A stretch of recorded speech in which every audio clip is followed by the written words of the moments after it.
Muito boa tarde, meu nome é Alexandre Martins. Hoje em 1080 segundos tenho um novo convidado. É ele, o Carlos Fernandes. Decidimos hoje em Aveiro, aqui no autocarro, registar este 1080 segundos a pensar em vocês, que acompanham este formato. E antes de mais, quero agradecer ao Carlos Fernandes por aceitar este desafio. Conhecemos-nos muito recentemente, há cerca de um mês, num jantar de amigos. E hoje vamos registar este 1080 segundos a pensar em vocês, na partilha, no conhecimento. E para quem não conhece Carlos Fernandes, eu gostaria de saber quem é o Carlos Fernandes. Ok. Antes de mais, obrigado pelo convite. Eu sou psicólogo de formação, também fiz formação médica, não exerço. Sou professor universitário de carreira, fiz agora 30 e poucos anos de carreira universitária. Passei primeiro pela Universidade de Coimbra, onde me formei e fui lá professor, depois na Universidade do Minho e desde 2005 que sou professor aqui na Universidade de Aveiro. Atualmente, o Carlos Fernandes, quais são as maiores motivações que tens na vida? Ora bem, a principal delas tem a ver com, isso aliás sempre foi, isto nunca mudou, foi o meu interesse por ajudar os seres humanos em geral e a sustentabilidade do planeta. São coisas que me preocupam. Portanto, o comportamento cívico. E isso levou-me, na altura, durante alguns anos, algumas dúvidas entre a medicina e a psicologia. Acabei por seguir a psicologia como carreira e, portanto, tanto me dedico à psicologia enquanto investigador, investigação científica, porque por inerência, como professor universitário, tenho que fazer, o ensino da psicologia e a prática da psicologia. Portanto, a ajudar pessoas a tornarem-se melhores cidadãos, para que garantam um bom ambiente humano e um crescimento até económico, mas em que não se perca a coesão social. Há aqui, digamos, uma ideologia por trás que eu sempre assumi desde os meus 12, 13 anos que me lembro, porque vivi vários momentos da história de Portugal, parte dela em África e outra cá, que foram muito, a quem eu fui muito sensível, e portanto essa tem sido sempre a minha preocupação ao longo destes anos todos, e continua a ser. Quando é que nasce essa tua paixão pela investigação? Eu lembro-me que tinha cerca de 12 anos, estava em Angola. Angola é um sítio de observação astronómica muito interessante, porque o céu é habitualmente limpo durante a maior parte do tempo. Estava no nordeste de Angola e eu passava o tempo a olhar para as estrelas de noite e a fazer grandes interrogações sobre grandes mistérios. Eu fui sempre, desde essa altura, tanto quanto me lembro, preocupei-me sempre com 3 grandes perguntas. Não as coloquei assim nessa altura porque era novo. Hoje consigo, retrospectivamente, dizer que as grandes questões da minha vida são quem somos, de onde viemos, para onde caminhamos. E o meu pai, que sempre foi um autodidata, uma pessoa de origem muito humilde, toda a minha família de origem muito humilde, e sempre lutou muito e estudou muito, só estou até a 4ª classe, mas lia tudo e mais alguma coisa. Apercebendo disso, foi-me comprando tudo o que era da astronomia, desde livros, um pequeno telescópio, etc. E eu comecei a me interessar pelos mistérios do universo. De repente passo para os mistérios da vida. Dou-me conta de, mas isto já foi um bocadinho mais tarde, quando começo a estudar no liceu os átomos e as moléculas, as partículas, eu digo assim, eu preocupei-me com o macrocosmos, mas há um microcosmos que é tão infinito quanto o macro. E comecei a me interessar pelos mistérios do ínfimo, do infinitamente pequeno e da vida. Portanto, o que era a vida e, sobretudo, depois, quando entrei nos anos... os meus 25, 26 anos, comecei-me a interrogar sobre o que era a consciência e desde aí persegui-me até hoje. Continuo sempre, o meu tema central neste momento é o que é a consciência. É interessante porque falas aí em alguns insights que tens de que hoje em dia, ou na altura, tu preocupavas-te de onde é que eu venho, onde é que eu estou e para onde é que eu vou. Sim. E ao longo destes anos, o que é que tu descobriste sobre isso? Várias coisas, mas a mais importante, eu suspeitava, porque eu era um observador atento. Eu passava o meu tempo a seguir formigas, a fazer experiências com formigas, a observar as aves, observava os seres humanos, tinha uma predileção que agora não tenho, não sei porquê, por répteis, fazia experiências com eles, seguia as cobras, pronto, até via em África, e interrogava-me sempre o que é que estes indivíduos, o que é que estes seres pensam, sentem, até quanto, que complexidade têm de comportamento, etc. Eu andei sempre por aqui, mas sempre a questionar-me porque é que estamos aqui, logo neste sítio do universo. Eu tinha uma noção muito clara da dimensão do universo e quando pequenino nós éramos, e do processo evolutivo. E eu questionava-me sempre, porque tive sempre a preocupação do rigor lógico e como adoro matemática, para mim tudo tinha que ter uma tradução matemática. Hoje continuo a achar o mesmo, apesar de muitos amigos meus contestarem. Acho que todo o conhecimento, desde que seja de origem científica, tem que obrigatoriamente ser matematizado. Então eu interessava muito pela física, pela química, por isso tudo, e a minha questão era sempre tentar perceber qual era a natureza das coisas. E fui também à procura do misticismo, porque vivia em África, fui com o meu pai visitar tribos, falava com eles, perceber muito daquilo. Cheguei a Portugal, fugido da África, da guerra, de Angola, experimentei várias religiões, experimentei mesmo, não foi só falar, andei lá dentro e a certa altura, enquanto fazia isso, como eu era praticante de artes marciais desde os 15 anos e quando cheguei a Portugal fui federado, eu tive várias vezes em como é que se chama, em estágios para graduações em Fátima, num pavilhão ginódesportivo, onde vinha um mestre que era o Nondan Shotokan, que vinha do Japão, Sasei Kaze, com quem tive a oportunidade até de filmar, naquela altura com aqueles cartuchos, filmar uma entrevista com ele, e paralelamente, sem eu me dar conta, ele obrigava-nos a fazer meditação budista antes e depois, budismo zen. Até que um dia eu eram cerca dos meus 30 anos de idade, eu disse, mas estou farto de procurar coisas quando eu tenho aqui uma arma que a par da investigação científica, que é virado para o exterior, não é? A investigação na terceira pessoa, porque é que eu não vou usar as competências que tenho de meditação transcendental budista para fazer a mesma investigação na primeira pessoa, para ver se me encontro um dia, se encontro as pontas. E foi aí que eu decidi estudar a fundo o budismo. Comecei a estudar o budismo em todas as variantes e cheguei a uma descoberta que para mim é muito importante e que a investigação científica mais recente está a trazer finalmente e a dar-me alguma razão às minhas suspeitas. É de que não existe um eu, não existe passado nem futuro. O passado é apenas lembrança e ainda por cima é construído. O futuro são incertezas e propensões.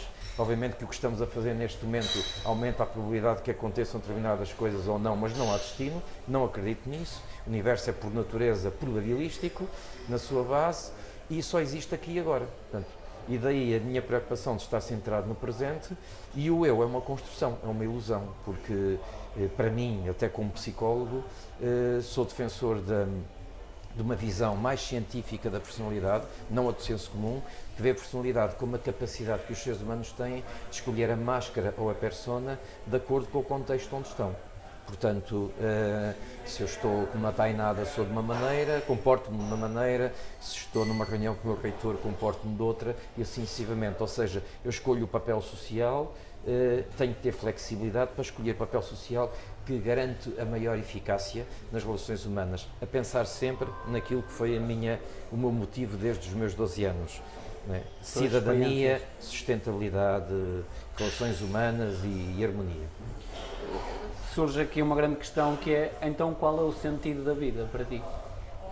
O sentido da vida é viver ao máximo o presente, mas fazendo as escolhas a todo momento, tendo em conta as informações do passado. Ou seja, o passado nunca deve ser visto como um peso, como um fardo, uma mochila de calhaus.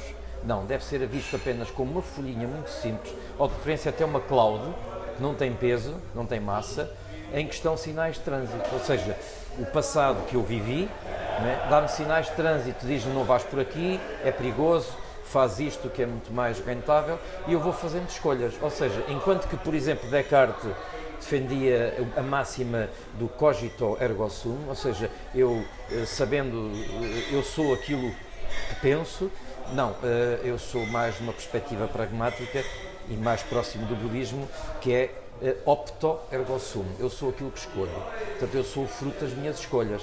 Portanto, o sentido da vida está em, integrando o passado, aquilo que foi considerado positivo e negativo pelos outros, que para mim é apenas informação, fazer as escolhas que me parecem as mais certas, não no sentido de certo e errado, no sentido de pecado ou de moral, não, mas no sentido de princípios éticos.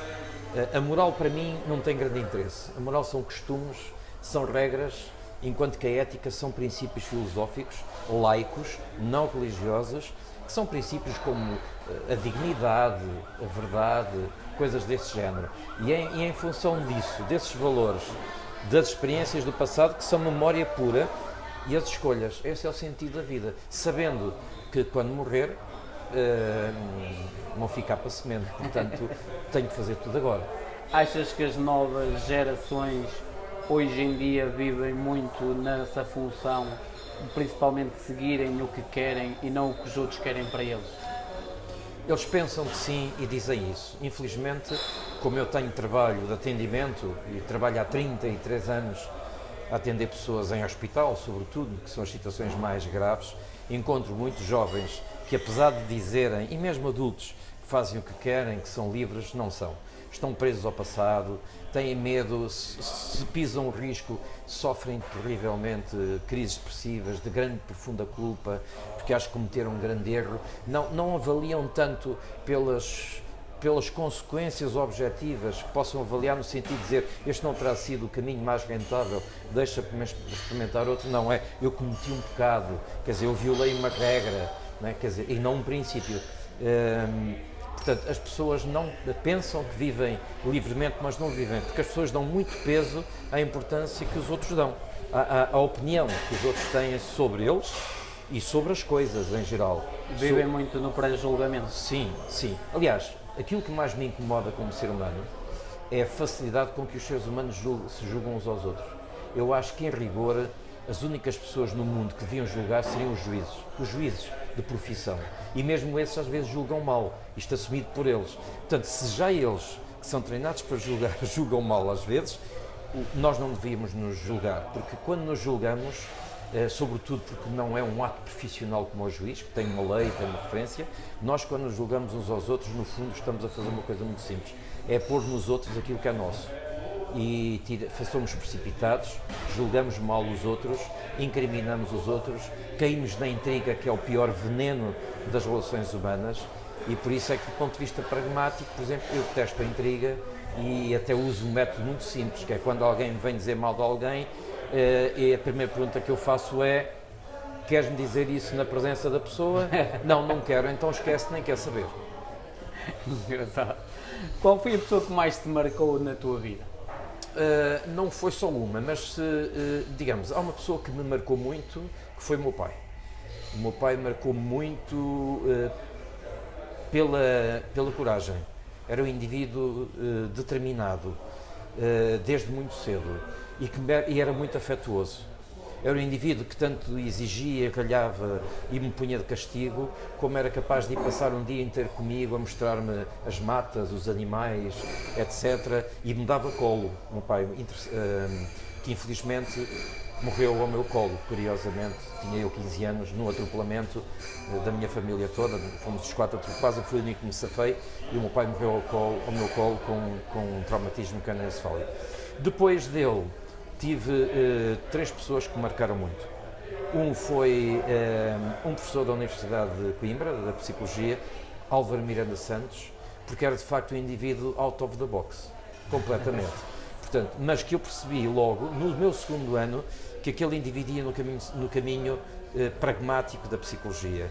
Em vez de andar naquelas coisas, discussão do sexo dos anjos, não, ele sabia exatamente qual era o caminho que a psicologia devia tomar. Isso marcou-me profundamente, marcou quase todo o meu trajeto. A seguir, já no fim do meu curso, encontro mais 2 pessoas, a professora Marilena Azevedo e o professor Adriano Vaz Serra, que me marcaram profundamente pela humanidade, pelo rigor científico e pelo pragmatismo. Portanto, estas 3 pessoas formataram-me de alguma forma. Eu não sou igual a eles, mas tenho-os sempre como referência constante. E serei sempre. Tenho por eles um respeito muito grande. Curiosamente, depois disso, agora recentemente, as pessoas que mais me têm marcado e ensinado são os meus filhos. Os meus filhos marcam muito pelas perguntas difíceis que colocam. Eu acho que os seres humanos, em vez de pensarem muito e darem muitas opiniões, deviam se submeter às perguntas terríveis dos miúdos. As crianças, quanto mais pequenas são, colocam-nos perguntas que são muito difíceis de responder. E quais são algumas dessas questões que eles te colocam? Perguntas de género. Por exemplo, eu lembro-me da minha filha, andava eu hoje de volta destas coisas, do que é a natureza, o que é o universo, o que é a consciência, e a minha filha, por exemplo, mais nova, que tem agora 13 anos, tinha na altura para aí uns 8 ou 9, estar a ver televisão comigo e a perguntar-me: ó pai, diz-me lá como é que tu carregas num botão do comando e mudas os canais? E eu disse assim: boa, eu que sei explicar isto tudo, calcular isto tudo, do ponto de vista da física, não sei como é que vou explicar. Comecei-lhe a falar em ondas e ele disse: mas o que é isso? Bom, isto foi um caminho interessantíssimo em que cheguei a uma certa altura e disse: de facto, nós temos modelos para tudo, teóricos, experimentais, mas sabemos muito pouco acerca da natureza das coisas. E às vezes eles fazem perguntas terríveis do ponto de vista ético também, entalam-nos claramente e obrigam-nos a pensar. Eles são muito mais interessantes do que a maior parte dos adultos. E achas que com essas perguntas são nesses momentos que nos fazem crescer? Muito, muito, muito. E depois eles estão atentos, porque nós tomamos posições, e o que os meus filhos me dizem às vezes é que uma vantagem que eles têm comigo é que eu ralho pouco, quase não bato, e lhes faço perguntas, ou fico calado, ou dou uma ordem e digo: não, é assim, ponto final, não negocio, mas entro muito em esquemas de argumento e contra-argumento. E eles são muito bons argumentadores, são terríveis, mas são livres pensadores, e isso satisfaz muito, saber que os meus filhos genericamente são livres pensadores, são todos diferentes uns dos outros, mas gostam muito uns dos outros. Achas que eles aprenderam contigo, isso tudo? Algumas coisas, outras aprenderam muito sozinhos, também, com a mãe, enfim, e com outras pessoas, de quem eles são amigos, obviamente. Qual é hoje a grande diferença que tu vês na psicologia científica e no trabalho, na realidade, lá fora, executado pelos psicólogos? O que mais me incomoda é que há colegas meus que trabalham sem qualquer fundamentação científica. Fazem aquilo que a experiência lhes diz, que a sua opinião pessoal determina, num discurso muito oco, vazio, redondo, numa linguagem hermética que ninguém entende. E a minha luta tem sido no sentido do que está a acontecer agora nos países nórdicos, mesmo os britânicos, que é que a prática da psicologia seja cada vez mais baseada na investigação científica de base, pura e dura. E essa sempre foi a minha luta, e há de continuar a ser, embora eu acho que, com a idade que tenho, 56 anos, já não vou assistir à vitória da psicologia experimental pura e dura na base da intervenção psicológica. Tu achas que tens uma missão nesta vida? Procurar constantemente a harmonia de todas as áreas do conhecimento para encontrar uma teoria do tudo, que foi aquilo no fundo que Einstein também queria. Diz-me uma coisa, qual foram as coisas, ou quais são as coisas que tu ainda não fizeste e que gostarias de fazer antes de um dia partires para o mundo espiritual? Um dia gostava de me reformar, se pudesse mais cedo, vestir uma túnica de monge budista e passar uns tempos no Nepal. Qual seria essa a tua satisfação? O que é que tu vês? Não era para ficar sempre longe. Teletransportar para lá, como é que tu te irias ver lá? Silêncio, aprender com enigmas que eles colocam uns aos outros e, sobretudo, o silêncio, e beber diretamente daquela sabedoria milenar que, curiosamente, quanto mais a ciência avança, mais se aproxima da descoberta na primeira pessoa feita pelos monges budistas. O que é que estes monges te têm ensinado ao longo destes anos? Sabedoria, sobretudo. Menos conhecimento é mais sabedoria. A ciência dá-me conhecimento e eles dão-me, sobretudo, sabedoria. Em pequenas frases, eles são capazes de me virar ao contrário. É uma coisa terrível. Quais são os principais valores que tu tens na vida, ou quais tu te reges? O primeiro é o da liberdade, mas não entendo liberdade como sendo uma coisa absoluta. Há graus de liberdade, e a liberdade não acaba onde começa a dos outros, que isso é um disparate, porque senão os ditadores, tirando-nos a liberdade, gozam da liberdade toda e nós perdemos. A nossa liberdade acaba quando entra em conflito com a dignidade dos outros, que é o segundo valor. Para mim o primeiro valor é a liberdade, o segundo é a dignidade.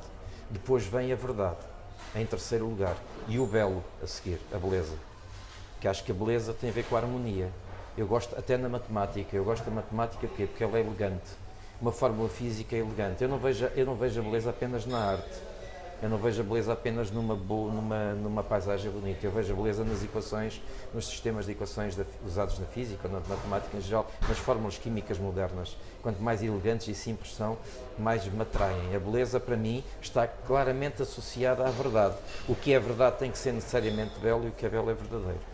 É interessante que eu vou pegar agora em algo, porque nós falamos ao longo desta conversa, destes 1080 segundos, durante grande parte em psicologia, investigação e por aí fora. Sei que trabalhas na área da neurociência, sim, mas para quem não sabe o que é isso, o que é trabalhar na área da neurociência? Neurociência basicamente é tentar perceber a relação que existe, não é de dependência, não, a relação que existe entre o que fazemos, o que pensamos, o que sentimos, o funcionamento do cérebro, sem esquecer o resto do corpo. Porque há pessoas que se centram apenas no cérebro e esquecem-se que o cérebro é uma víscera e que depende todo o resto do corpo. Porque quando eu penso em alguma coisa, não é apenas o cérebro que muda, é a minha vesícula que pode disparar, é o intestino, e o contrário, a minha vesícula quando dispara pode-me alterar completamente o meu estado de humor. Ou seja, é isto tudo íntegro. No fundo é mais o ideal, em vez de falarmos de neurociências, devíamos falar de psicobiologia, ligar todo o corpo ao comportamento humano. E como é que tem sido estudar esses casos? Neste caso, tu que és investigador, como é que tem sido essa experiência, as descobertas que tu tens feito ao longo destes anos? Elas são interessantíssimas. Neste momento estou centrado em questões muito práticas, porque nas universidades temos que arranjar forma também de justificar os financiamentos. As universidades têm que ser sustentadas economicamente. Portanto, há um interesse genérico, mas depois o trabalho. Eu tenho uma equipa vasta que trabalha comigo e estamos centrados em coisas como é que os seres humanos processam as faces, os rostos, como é que as pessoas detectam a mentira olhando para os outros, como é que as pessoas podem aprender a gerir o seu stress, diminuindo as reações, usando até maquinaria, portanto, equipamentos de laboratório para aprenderem a controlar os seus estados, os ritmos biológicos, as implicações que têm no sono, na qualidade de vida, nos turnos, o cheiro, o olfato, que é digamos, foi aqui em Aveiro que começou, com uma colega, para todo o mundo, teve um impacto brutal, até o FBI nos contactou nesse sentido, o papel do olfato no crime, a visualização, os chamados line-ups visuais, auditivos, isto são as áreas onde estamos a trabalhar neste momento. Mas depois há as descobertas que nós partilhamos com os outros. E para mim o mais fascinante que eu encontrei até agora nas neurociências mais clássicas, não é? Foi descobrir que nos últimos 10 anos se deitou por terra quase tudo o que se pensava sobre o cérebro. Saiu, curiosamente, um artigo há muito pouco tempo, foi agora há um mês, numa das melhores revistas do mundo, que é o Psychological Science, que se chama Quantic Cognition, ou seja, é aquilo que eu sempre esperei que acontecesse um dia. Há 20 anos que procuro isso, mas nunca ninguém me ouviu, e agora saiu finalmente nos Estados Unidos um estudo, não é apenas discussão, é mesmo um estudo em que testaram a aplicação da mecânica quântica, da física, no estudo do funcionamento cerebral. Porque de facto o cérebro é uma rede cristalina, portanto, em que os neurónios são, se quisermos, para terminar, uma coisa interessante, como disse alguém, já não me lembro o nome, o cérebro é algo que consegue ter comportamentos inteligentes usando neurónios estúpidos. Porque tudo depende da rede. Não é? O neurónio em si só faz liga ou desliga. Para finalizar estes 1080 segundos, vou-te colocar duas questões. Uma tem a ver, há bocado falaste de como é que se detecta as mentiras e quais são algumas das coisas que acontecem de fácil detecção de uma mentira. E a segunda questão tem a ver com qual foi o momento mais difícil na tua vida que te fez crescer? Bem, começando pela primeira, aquilo que as pessoas habitualmente pensam que são sinais de mentira é tudo treta. Por exemplo, fazer uma pergunta a alguém e desviar o olhar não é sinal de mentira, porque os inocentes também desviam o olhar. Corar ou ficar pálido também não é sinal de mentira. Ou seja, aquilo que as pessoas que pensam são sinais de mentira são sinais de ansiedade. Ou seja, o indivíduo pode ficar corado ou desviar o olhar porque é um criminoso e cometeu de facto e tem medo de ser apanhado, ou porque é inocente e tem medo de ser incriminado. Há pequenos sinais que se conhecem neste momento, que são muito poucos. Um deles é a hesitação nas respostas, é do ponto de vista verbal, o modo como se faz a entrevista, para não induzir falsas respostas, pedir à pessoa que depois de contar uma história a conte ao contrário ou começando em determinados momentos para saber se há coerência. No fundo, esses são os caminhos para a descoberta da mentira. O resto é tudo treta. Quanto à segunda pergunta, o que fez de facto crescer mesmo foi a morte do meu pai, porque eu era um estudante, apesar de ser um bom estudante, mas era de facto um baldas, pronto, tinha quem me sustentasse, e de repente com 15 anos vejo o meu pai morto, a minha mãe inválida, que ficou para sempre, já faleceu, e uma irmã com 9 anos na altura.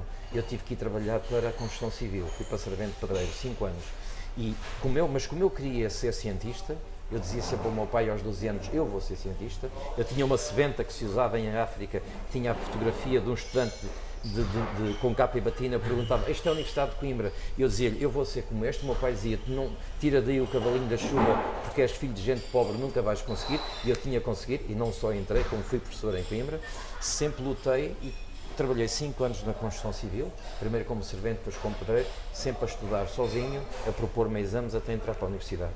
E, portanto, isto foi de facto um grande crescimento. Isto tornou-me maduro muito cedo. Depois de entrar na universidade, como não podia ir para as obras, porque ou ia para um lado ou ia para o outro, sustentei-me durante o curso a dar explicações de física, matemática e biologia. E vendia cursos às portas, cursos de inglês de porta em porta à noite. Até que depois, quando acabei o terceiro ano, como era um dos melhores alunos, fui convidado para começar a dar aulas no quarto ano aos alunos do segundo. E aí comecei a equilibrar financeiramente e começou daí a minha carreira. Mas de facto foi uma viragem fundamental, foi um grande salto. Em 1080 segundos vou deixar uma última questão como bónus para vocês e para também o Carlos. Qual é o maior desafio da tua vida? Ou qual vai ser o maior desafio da tua vida daqui para a frente?